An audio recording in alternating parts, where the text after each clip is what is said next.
Bonjour à tous, ici Yakuneko et bienvenue pour la vidéo de la semaine. On se retrouve cette semaine pour un classement très intéressant, mais je vous le disais la semaine dernière que nous avions de nombreuses sorties de volumes reliés ce mois-ci. Malheureusement, je n'ai pas encore l'information des ventes.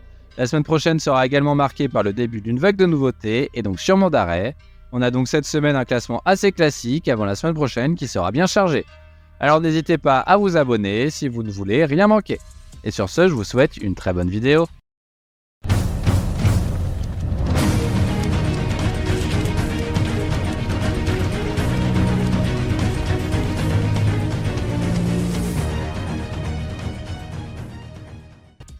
Pour Hunter x Hunter, on commence à avoir l'habitude, une absence qui dure mais un suivi régulier de l'avancement des nouveaux chapitres sur Twitter. On a également l'habitude de la pause habituelle de One Piece. Du côté des nouveautés, pas de surprise, on retrouve Bleach House qui doit encore attendre quelques semaines avant d'intégrer le classement. Kyokuto Necromance en est à son 7ème chapitre et il semble qu'il ne bénéficiera pas de page couleur la semaine prochaine et intégrera donc le classement en même temps qu'Astro Royal. C'est assez mauvais signe de ne pas avoir de mise en avant pour son 8ème chapitre, on ne va pas se le cacher. On a le droit à la 3ème cover de Jujutsu Kaisen de l'année qui est dans une dynamique de classement plutôt positive malgré ses nombreuses absences. Et voici la lead color associée, sa mise en avant est notamment due à la sortie de son tome 27. Astro Royal qui contrairement à Kyokuto Necromance a bien le droit à sa page couleur avant son premier classement.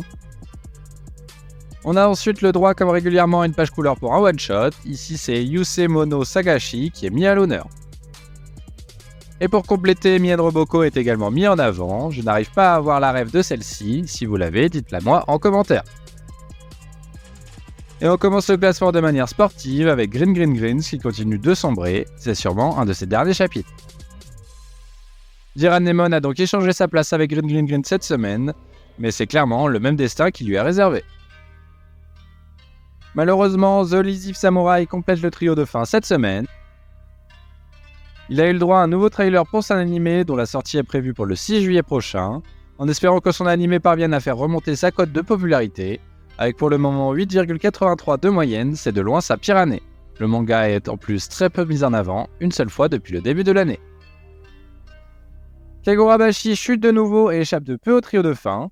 C'est assez intéressant de voir une si grosse différence entre ses classements dans le Jump et ses ventes. Pour rappel, en vente, parmi les derniers volumes sortis, il se classe 6ème, derrière One Piece, Jujutsu Kaisen, My Hero Academia, Sakamoto Days et Blue Box. Kill Blue continue de décevoir en perdant cette fois-ci 3 places et tombant à la 10ème position. Undead Unlock quant à lui réintègre le classement cette semaine après une page couleur la semaine dernière et se classe 9ème. Akane Banashi était premier la semaine dernière mais n'est que 8ème cette semaine. Les éditeurs frappent pourtant beaucoup en ce manga et souhaitent le faire perdurer comme en témoignent ses 7 mises en avant depuis le début d'année, ce qui est le plus haut total. Mais il faut bien constater que depuis plusieurs semaines maintenant il est en perte de vitesse, que ce soit dans les classements ou dans les ventes. Super Psychic Policeman Shoujo revient de ses 2 pages couleurs consécutives à une correcte 7ème place. On n'a toujours pas les infos concrètes de ses ventes mais cela semble assez moyen pour le moment.